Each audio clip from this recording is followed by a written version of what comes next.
al general Rennenkampf que avanzara hacia el sudoeste para reforzar el segundo ejército. La gravedad de la situación debería haber hecho que Rennenkampf corriera a ayudar a Samsonov. Pero como Hindenburg había previsto, Rennenkampf, lleno de rencor, hizo caso omiso de las órdenes de su comandante.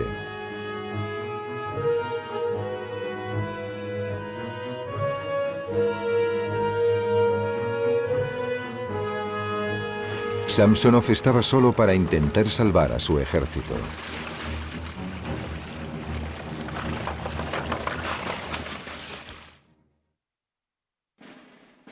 En cambio, el general alemán Hermann von François podía permitirse desobedecer las órdenes y conseguir los resultados planeados. El 28 de agosto, con el segundo ejército ruso paralizado en los bosques y la vegetación de Tannenberg, Hindenburg ordenó a von François que evitara que la fuerza de Samsonov escapara hacia el oeste.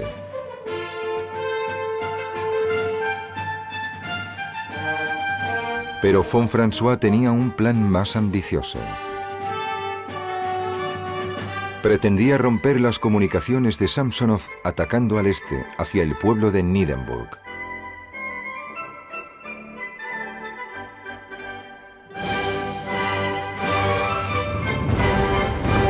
El pueblo y el paisaje que lo rodeaba sufrieron primero un intenso bombardeo. El ataque y el asalto posteriores formaban parte de un brillante plan que condenaría irremediablemente al segundo ejército ruso.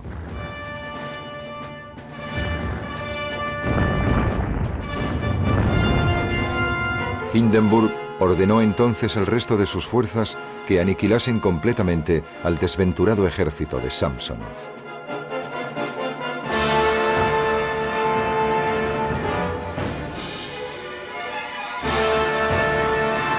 La excelente y creativa desobediencia de von François le valió el apodo de El Zorro. Había prestado un buen servicio a Hindenburg. Mientras los hombres de Samsonov luchaban en los espesos bosques cercanos a Tannenberg, empezaron a perder cohesión. Hindenburg sabía que el segundo ejército ruso estaba a punto de enfrentarse a una derrota catastrófica, a menos que el gran duque Nicolás pudiera obligar a su otro ejército a que fuera a su rescate.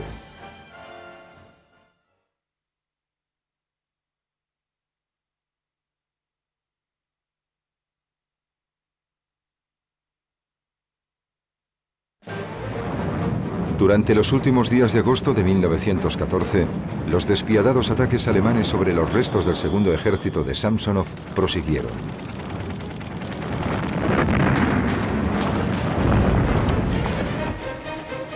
En el norte, el otro ejército del gran duque Nicolás finalmente se movía, pero hacia el oeste, alejándose del ejército de Samsonov que estaba en el sur. Otro mensaje interceptado del cuartel general del gran duque confirmó que el ejército de Rennenkampf se hallaba demasiado lejos para acudir en ayuda del segundo ejército ruso. Hindenburg decidió entonces acabar con las tropas de Samsonov. Su infantería estrechó el círculo alrededor del bosque cercano a Tannenberg.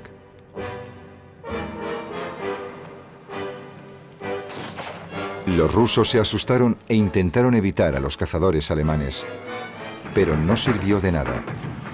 Los hombres de Samsonov estaban totalmente desorganizados.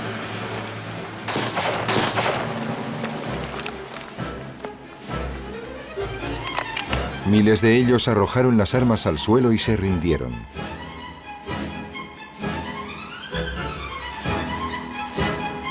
Samsonov, humillado y derrotado, decidió hacer lo más honroso.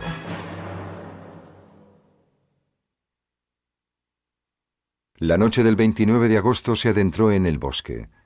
Minutos después se oyó un solo disparo. Al día siguiente, los restos del ejército de Samsonov habían sido erradicados sistemáticamente.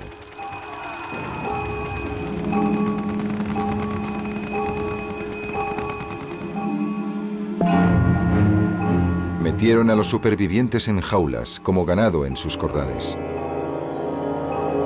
Las fuerzas de Hindenburg habían capturado a 93.000 rusos y solo habían perdido 35.000 hombres.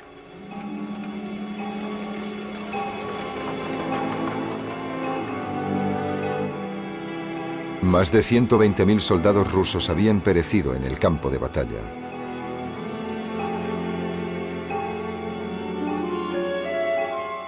Los alemanes también habían capturado más de 700 piezas de artillería rusa.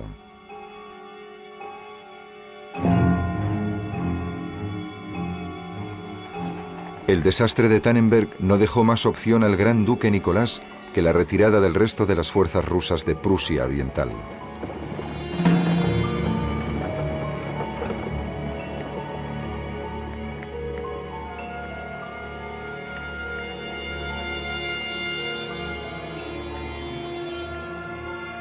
Hindenburg avanzó rápidamente para cortarles la retirada.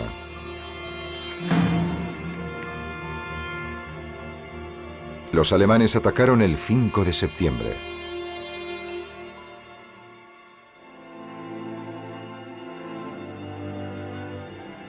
Y el día 9, las tropas de Hindenburg habían capturado 30.000 prisioneros más.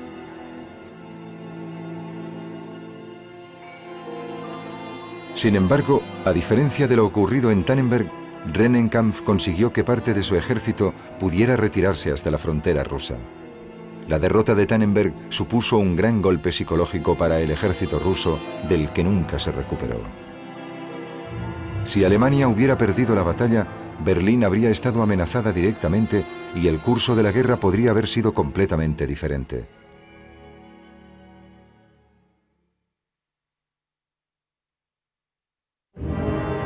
El general von Hindenburg fue ascendido a mariscal de campo.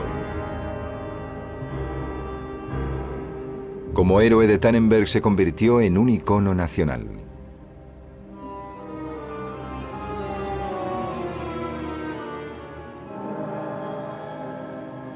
La batalla convirtió a Hindenburg y Ludendorff en un equipo que supervisaría la estrategia militar alemana durante los 2 últimos años de la Primera Guerra Mundial.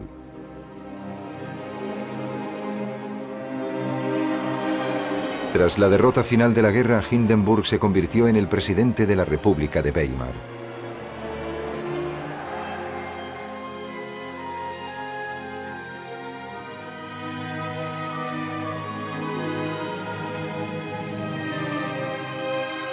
Más tarde intentaría limitar el creciente poder de Adolf Hitler, que le desagradaba enormemente, pero se vería obligado a nombrarlo canciller en enero de 1933.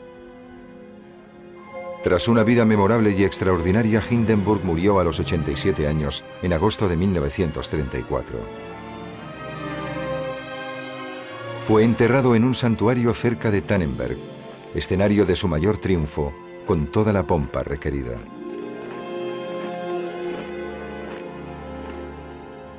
Por una ironía del destino, fue Hitler el encargado de organizar la solemne y respetuosa ceremonia funeraria de Hindenburg.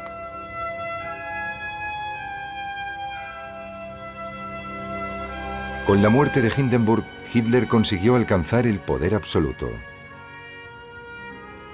Poco después pondría a Alemania en una posición que sería todavía más desastrosa que los terribles días de la Primera Guerra Mundial.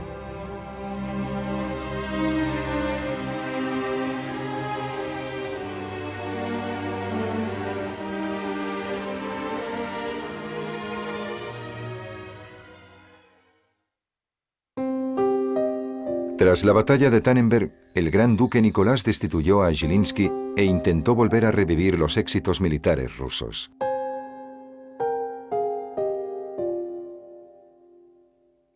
El continuo y nefasto liderazgo supondría más reveses y la desmoralización de las tropas rusas después de la derrota en Tannenberg.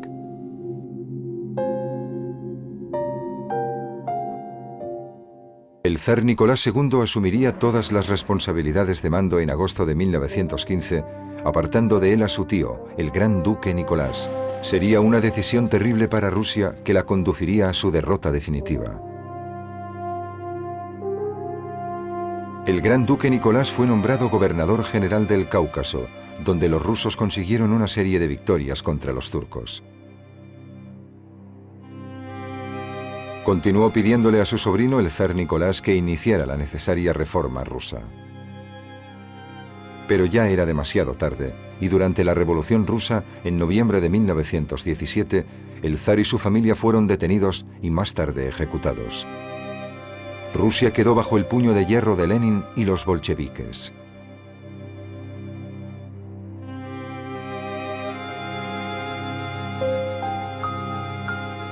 El gran duque Nicolás consiguió escapar de Rusia y se exilió en Italia y Francia, donde vivió tranquilo durante la última década de su vida. Murió en 1929. Tannenberg fue la victoria alemana más convincente y espectacular de la Primera Guerra Mundial. Rusia nunca se recuperó. La desilusión creció ante el aumento de bajas y la derrota.